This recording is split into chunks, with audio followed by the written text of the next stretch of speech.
Hello and welcome to Rockstar UK.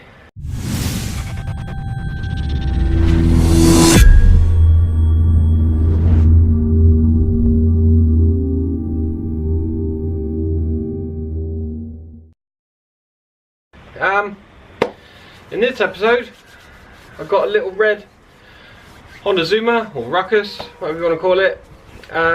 That's come in for some wiring tidy up. Now, there's also some other couple of bits we've got to do, such as bleeding the front brakes.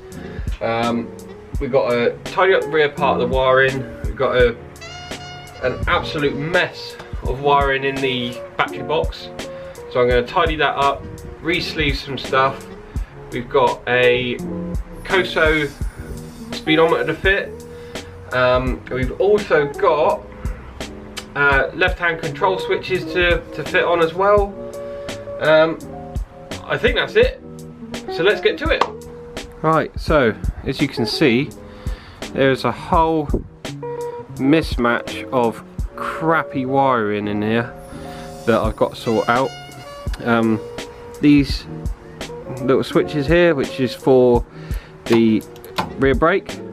God, look at the angle on that. That is terrible. So those have got to be wired in. Also, so we've got the front one. It does actually work, so I'm just going to put a proper connector on there, not these bullet rubbish. This has got to be shortened down, cleaned up, because you don't want too many excess wires in there. All of this, I'll probably redo this connector because it's a bit dodgy, a bit old and weathered. We are going to loom all of that. We've already put a new seat on it, which is a really nice seat. Let's get it open. So I had to do a little fix to this bracket because it had actually snapped in here. So I rebonded it, and then I've reinforced it with like a sandwich plate, drilled through and put a nut and bolt on there so it's proper sturdy and rigid. All this wiring here just looks really unhealthy. You can see there's wires here that are just bare and open, which I think they look like they're the rear indicators, because these ones come along which are open and bare and are put together with these rubbish connectors again. And there's all this slack, so it all needs tidying up. It's already got the TRS, what do you want to call it, velocity stack or induction kit. It's had this quite neat little sort of welded shock mount on there. This is all hand fabricated. This is going. I've just got TRS bits here and there. There's splitters, tank cover. It's a nice bit of kit. I mean, it's got some nice features like the wheels, the brake setup, which we're going to reroute that because it goes around the outside. I've got to set up the NCY throttle.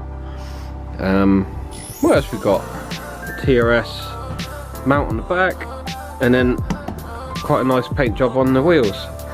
So yeah, let's get to it. Alright, so first things, this is why you don't use crappy connectors. This one, which was a bullet connector like this, I literally pulled it to take it apart and it fell apart. Took about a week link. So we are going to use these proper type connectors and do it properly, like you should. Let's crack on. Right, so good morning. It's another day. Had to stop working on the red Ruckus because the rain came in fast. Yes, I'm in the garage, but I've got my friend's Mark II Escort in the garage at the moment. I will tell you more about that, and I would like some of your support on it. It's a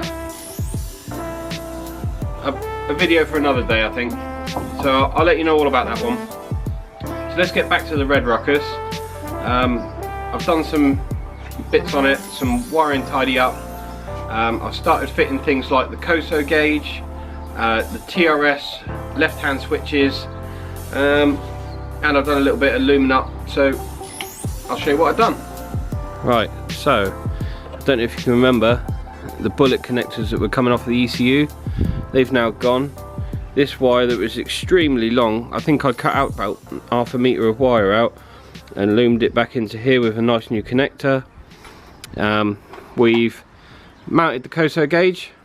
Not too happy about where it sits because it slightly sits off centre. So what I might end up doing is very similar to my bike and mounting it down here. Spoken to the owner, he'd quite like that. So we've got all these lovely wires to mount in. We've got the left hand switch that's been mounted, the cable routed, which is this one, very similar amount of wires. So this all gets sort of like spliced together as we're mounting it to the rest of the functions on the bike. We've still got some tidy up to do around here with some auxiliary cables. I've also tidied up the starter button. Yes, it works, which is fantastic, with a nice new clip so the battery box can be taken off easily. Then if we come round to the seat, so I can't remember if I told you, but the seat's been mounted correctly. Obviously you know about the bottle. So this cable here was ridiculously long, so I've just made that off so that it can actually go behind here. There's like a little cable mount, so that will actually hide the plug up in behind that bracket. I've started looking at sort of like the coolant lines, so this line will basically go around and onto there. Next thing to do is clean up all of this wiring down here, which is an absolute mess. We're going to reloom this as well because that is pinching tight. Not a lover of that, so we're going to try and tidy that up. And then this bracket, so this is all going to get loomed up with very similar stuff to this stuff, which is called like a pegtail braid. Yeah, it's coming along nicely. And then I think the battery's knackered. It's not giving it enough oomph when we're trying to start it, but everything does work. Once we try this out, once we put all this together and everything, let's try it out again. But the gentleman literally wants to get it ready for an MOT and wants to start enjoying it. So there we have it, little red Ruckus. Obviously we've got to reroute the line there, but yeah, all good. So if you like this video, please give it a thumbs up, like, share, subscribe, all of those good things. We're nearly at 500 subscribers. I think we're at about 460 something. I'd really like to hit that 500, a little bit of a milestone for myself. Yeah, so we're doing some good progress on the bike. I'm not rushing it. I don't rush bikes. Also, the customer knows because of this it's going to take a little bit longer. What's next? Yeah, I think you really know. Yeah, just tidy up the wire and finish it off, make sure it's all functional. I'll probably have to get a new battery for it because it doesn't give it enough oomph when it wants to start and tick over. But yeah, see you guys in the next one.